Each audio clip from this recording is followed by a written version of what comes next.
But let's start at the beginning, right? Right at the beginning of it is typically cyber wants to get everything. So I don't believe necessarily in this, right? I think you have to think about what am I ingesting. Just onboard data because there might be an edge case where you could use this typical data and just onboard it into your platform. And this is a discussion we have, right? Should you have everything? Should you keep everything? And then I think that is the biggest discussion we have when onboarding new data sources, right? If we look at information streaming in, there's so much garbage. And I'd even say if your goal is forensics, buy a forensics tool.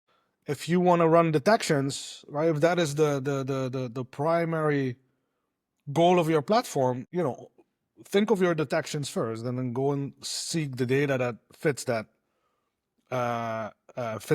type of detection. There's some obvious exceptions. Getting SysMon data in, is very helpful, right? Knowing what spawned on which machine at what time, that is undisputable, very helpful. But I think that does not. I'm sure that's not the case for not every data source is every data source. So when it comes to syslog devices or firewall or whatnot, there's so much noise in there that you could cancel out. And this is a conversation often had. I think it's fine.